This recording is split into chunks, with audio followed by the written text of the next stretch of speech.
FNN News, FNN News Network, and I am your host, Cybele.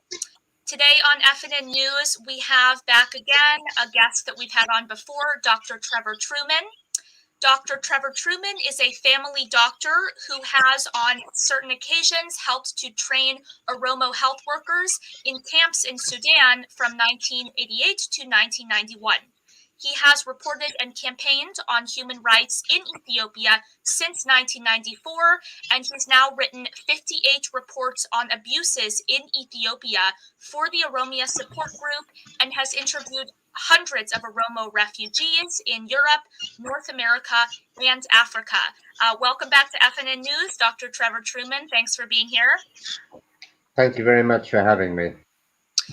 So the OSG has recently, just a few days ago, released its 58th report on the situation in Oromia and continued human rights abuses. So Dr. Trevor Trueman, as the author of that report, who worked on it, can you give us some updates about what has either changed or remained the same regarding the situation in Oromia since the release of the previous report before this one? It's the same but worse and gathering momentum and about to reach a crisis point, I think. We have clear evidence of ethnic cleansing by Amhara militia of Oromo in the Oromia Special Zone and in Shoa. We have evidence of Amhara militia ethnic cleansing within Amhara region of the Kimant and Dagao people, against Oromo in Oromia region in East Wallaga and East Shoa, and of course in Metakel zone of Benishangul Gumuz region against Gumuz and Oromo in that region. It's a clear policy of it's Amhara ethnic supremacism basically, and that, when you look at it, is what has caused the war in Tigray and the reaction to it by the Tigrayans. And so we've seen increasing numbers. We've got over 2,700 recorded deaths now by the Ethiopian government forces of civilians, and the majority of these, over 1,900, have been Oromo. And this is a shocking indictment of a government. The whole situation in Ethiopia is very unstable now. We've got gross inflation, unemployment, there's famine everywhere, there's conflict everywhere, no crops are being grown, no coffee is being grown. The whole country is just one big war zone at the moment, and it's an absolute failed state, and it's going to be very difficult to steer a way out of this, especially with the amount of ethnic hostility against the Oromo and other peoples, the other oppressed peoples of Ethiopia. Mm-hmm. Another very disturbing trend that we're seeing going on in Ethiopia is this wave of mass detentions carried out by the government that has been reported on and condemned by the international community. Of course, despite the fact that the government essentially refuses to acknowledge what's going on. So can you talk a little bit about how about that issue and also how it is specifically affecting Oromos and Oromia? Well, as usual, the Oromo are tending to be ignored by the international media on this issue. People are talking about the roundup of Tigrayans, but very few media outlets are saying that the same thing is happening to prominent Oromo. And yeah, it's normally the discrimination is something that's hidden, but now it's blatant and on the streets of Finfinne. You've got whole areas where Tigrayans live and they've been rounded up and put in prison. I don't know the figures. I don't know how many tens, scores, perhaps hundreds of thousands have been detained. But I know that it's stretching the detention facilities to detain people, and they're putting people in new camps, in sort of concentration camps. But I don't know details of numbers. Mm-hmm. But now at last we have clear evidence to the international community of the the ethnicized hostility in Ethiopia. And what we've yet failed to convince the international community is that this isn't directed just against Tigrayans. It's directed against any basically non-cooperative people and any non-Amhara in Ethiopia. And now it's perfectly obvious for people to see, and they're beginning to see how misguided they were in supporting Abiy Ahmed and his delusions of grandeur when in 2018. Mm-hmm. And one prominent instance of this that did sort of make it into at least local news was the recent massacre in Caryu, which we also reported on at FNN in our last report. And you also mentioned at the top of your report for the OSG. And then what happened in that instance, of course, is that forces affiliated with the government officials essentially arrived at a local religious ceremony, taking away, detaining multiple people, and then later, of course, bodies found after that. But can you give any updates on those who were taken during that incident that have still not been found, or what the status of that is? Yes, yes, and there's good news and bad news there, and we've had several reports, and one report was that a member of the Oromia Special Police Forces, who were among those designated to kill these Gada celebrants, had escaped together with one Gada member.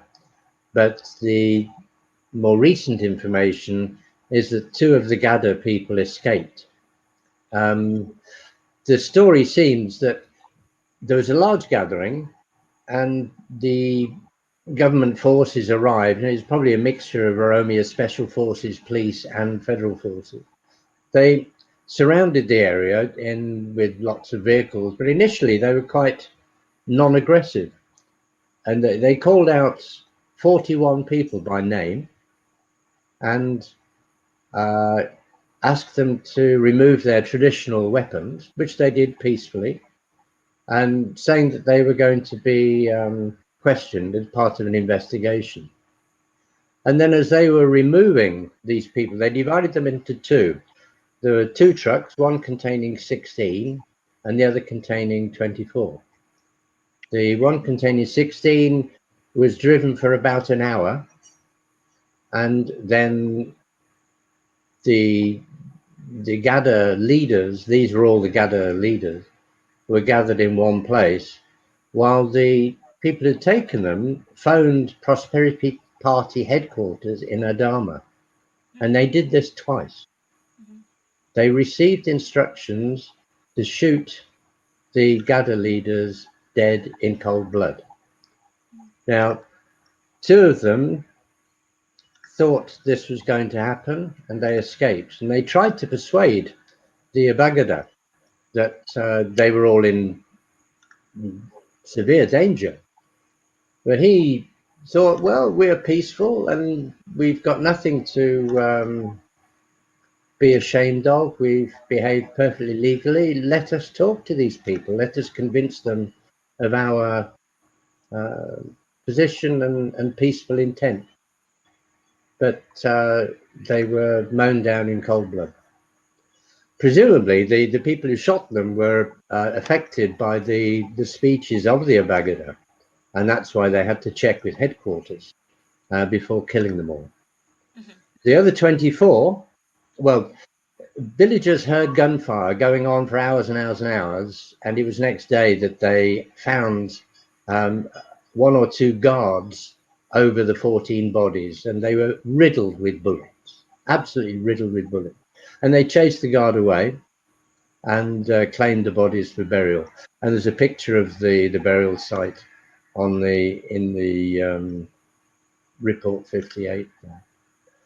The 24 were taken in another vehicle, and they were taken to detention in an area around Mojo, and they were badly beaten. One of them was beaten to death, and his body was left in prison with the others for 3 days before it was removed. This is information that we received just in the last couple of days. Mm-hmm. But at least we know that 23 of those 24 are alive. They've not all been killed, which was what we were fearing. Mm-hmm. But this incident is an atrocious attack at the very heart of Oromo society.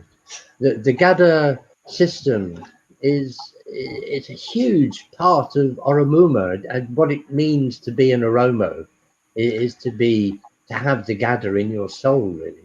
And it's not only a religious organization; it's throughout society, the whole social structure and the democratic ethos of Oromo people revolves around the Gada, as well as religious, it's social, military, and legal. As I said in the report, it's like throwing a hand grenade into the Vatican, the House of Representatives, and I forgot the other institution, all at the same time. It's not just the followers of the traditional Oromo religion, the Wakefata. This affects every Oromo. It really strikes at the heart. It hurt me tremendously as soon as I'd heard about this incident. Mm-hmm. Another thing that you bring up in discussing that incident is the background. You give for background an OLA press statement dating back to August, which describes a wave of essentially terror and ethnic cleansing brought about by the Amhara state. So, can you discuss the sort of background to this incident and why you decided to include this press statement in your report? Well, the government tried to portray the incident as an atrocity performed by the Oromo Liberation Army, which is, of course, quite ridiculous. One of the most revered things in Oromo society is the Gada system, and to think that any Oromo would attack that is nonsense. And because the OLA had knew the area and knew what had happened previously, there have been raids by Amhara militia in the area. Although this doesn't seem to have been Amhara militia that did this, there have been raids by Amhara militia in the area as attempts at ethnic cleansing of Oromo enclaves in East Shoa, in the Fantale district. And also, they've been conscripting youth from the area. I heard from one source that a week before this incident in a neighbouring Cybele, security forces had been resisted when they tried to take 5 youngsters away for conscription, and that this may have been in retaliation for that. Mm-hmm. Either way, it was a deliberate plan to strike at the very heart of Oromo society and to really create a deep and lasting wound. Mm-hmm. You also attribute in this report some of Abiy Ahmed's political motives to this term Amhara supremacy. So I'm wondering if you could give some background on this ideology. Where does this come from historically? What is the impact that this is having now on the current political situation in Ethiopia? Yeah. And I always used to get bored when Oromo people would start the conversation with in the 1850s and 60s with Menelik II. And my eyes would glaze over, and I think, oh no, not again. But in fact, this is where the problem began. And if the peoples of Ethiopia that had been conquered by Menelik had been assimilated and given equal rights, then there wouldn't be any of the problem that there is now. But it's been a question of colonization, just like the British and their colonies abroad, but these were adjacent. And it's a question of one dominant group extracting the resources and dominating the whole of what became the Ethiopian Empire. And of course, it was an empire with an emperor. And it had loads of slaves. Very few people realize that despite being a founder member of the League of Nations, in which slavery is forbidden. Haile Selassie had thousands of slaves when the League of Nations was formed. When the Italians invaded Ethiopia in 1936, they released 500,000 slaves, and that was when the population of Ethiopia was about 12 million. And all of those slaves were Oromo and people from Benishangul Gumuz region.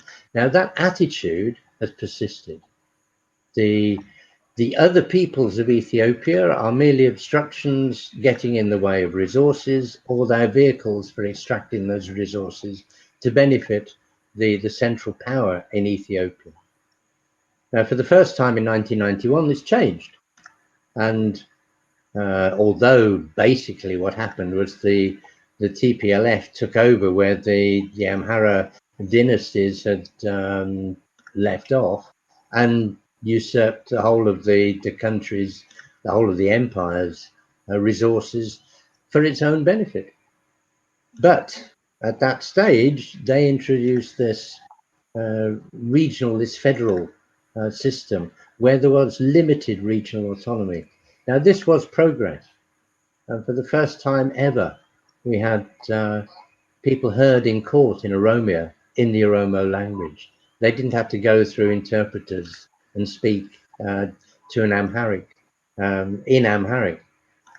And this has partly been responsible, or has allowed the growth of the Oromo movement and especially the Oromo youth movement in the teens, 2014 onwards especially.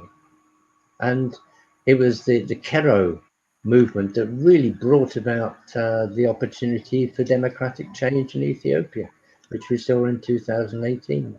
And this has been disastrously aborted by Abiy Ahmed ever since, as we've seen. But yeah, you might say, well, what's this got to do with Amhara supremacy? Abiy Ahmed is an Oromo, and that is true.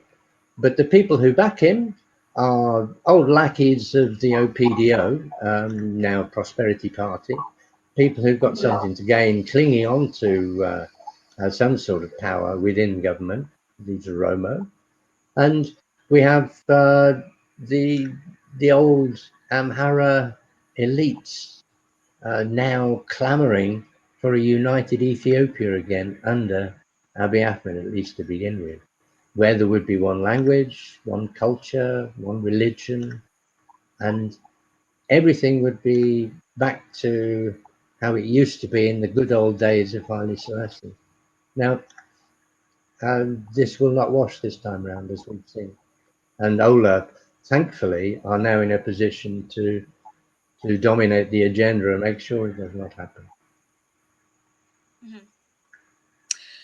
In your report, you also quoted an article written by Alex DeWall of Tufts University, and he argues in this article that the way in which Abiy is waging the war indicates that the centralized state has already failed. So do you agree with that statement, and why? I'm not sure I agree with Alex DeWall's reasoning there, because he was saying that the tactics employed militarily were more those of a resistance movement, guerrilla tactics. But that article was written before Abiy Ahmed equipped himself with all these Turkish drones. And I think there's been a reversal in the military fortunes of OLA and the Tigrayan Defense Forces due to those drones. But it's not stopped it. It's just delayed things going on. But otherwise, I think Alex Saval was absolutely right. Ethiopia is a collapsed state. It's failed. And Abiy he made a delightful quote at in his article, saying that Abiy Ahmed inherited a country and dreamt of an empire and has destroyed them both. That's paraphrasing it. I haven't got it quite right. And that's exactly what's happened. By fanning the flames of Amhara supremacy and encouraging these old dinosaurs to come out of the woodwork, we've developed a situation now where there is ethnic civil war in Ethiopia. We have basically Amharas fighting everybody else. And this will not, well, this is obviously not sustainable. Even with all the drones in Turkey, it's not sustainable. And so, well, as you know, we've been saying for a very long time that it's only dialogue that's going to sort out this mess. What seems to be the mistaken attitude of both the US administration and the African Union is that the dialogue should be run and orchestrated by the people who are causing the mess, the Amharas and the Tigrays, the people who are fighting in the north. If we're going to really change the situation, improve things in Ethiopia, we've got to change the whole system. But we don't have the same actors in a different play in the same theatre. We've got to have a different theatre. We've got to build it from scratch. It's got to be the oppressed peoples running it, not the people who've dominated the scene in a disastrous way and delayed its development for the last 160, 70 years. It's got to be the Oromo and the other oppressed, marginalized, but majority peoples of Ethiopia, not these people just in the north. Mm-hmm.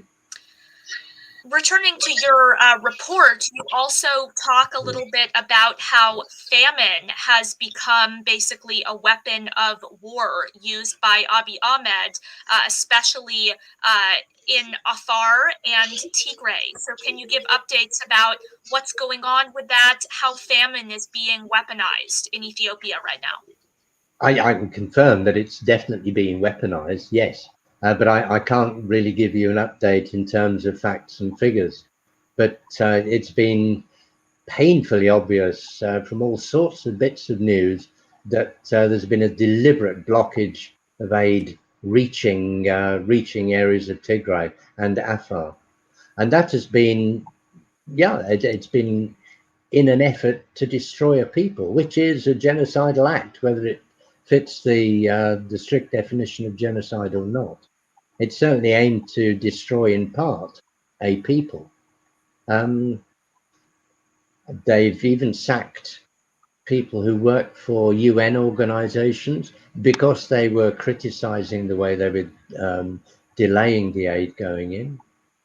And they're still pretending that it's not a deliberate act, but of course it is. And it's now painfully obvious to the whole world community, which is, at last, they're realizing that the Nobel laureate did not deserve his prize.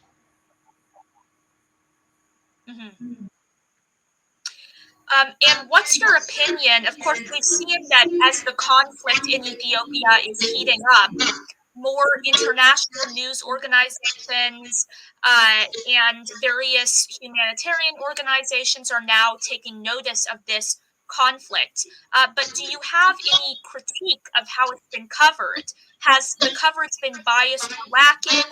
And why do global media and social media platforms such as Facebook still suppress Oromo voices?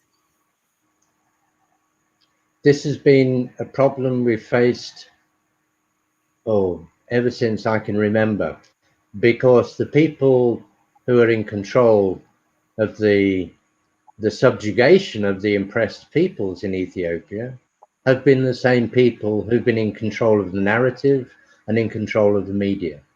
It's very similar to the situation in Israel several decades ago, before anybody had any sympathy or inkling of what was going on against the Palestinians.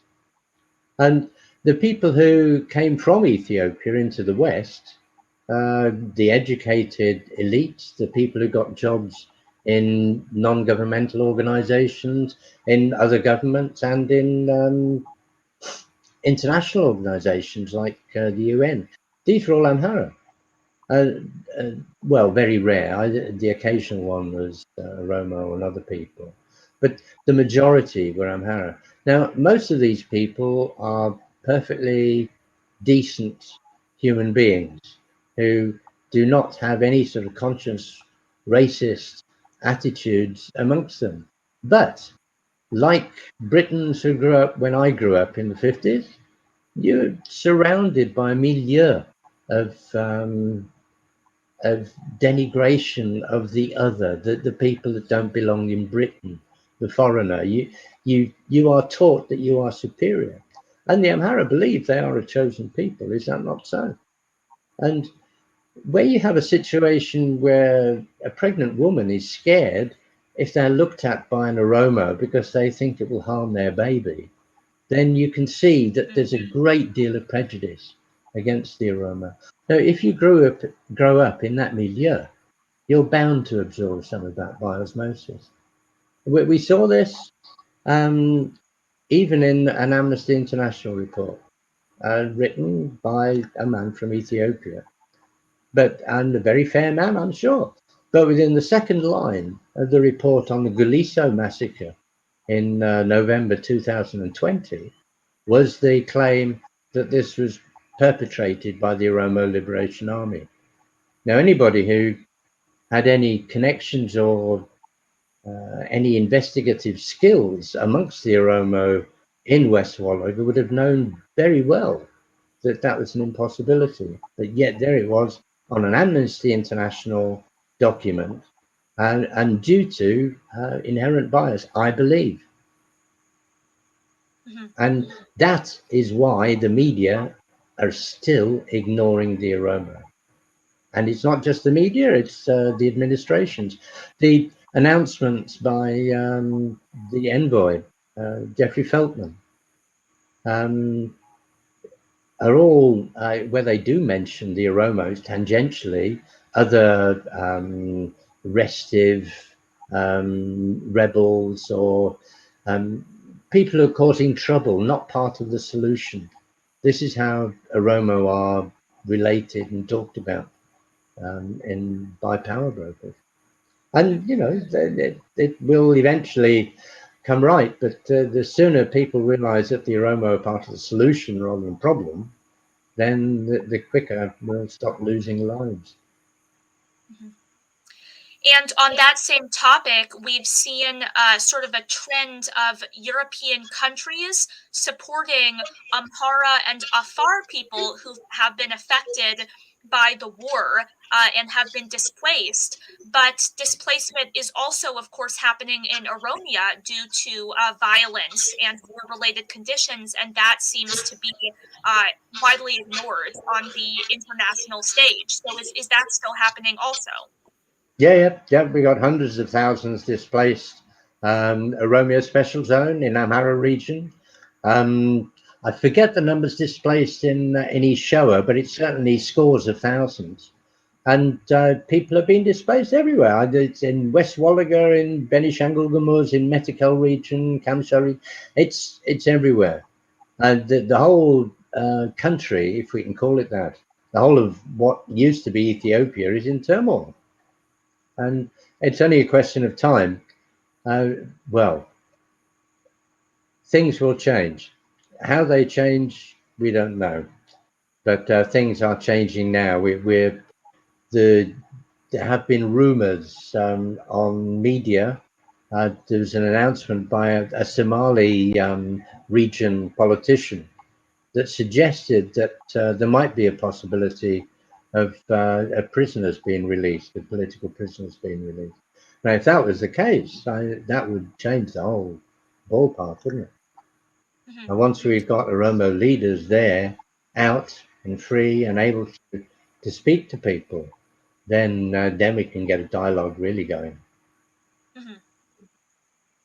Yes, I was going to ask actually if you have received any updates or if there's any new news about the status of the cases of the Oromo political leaders who have been jailed.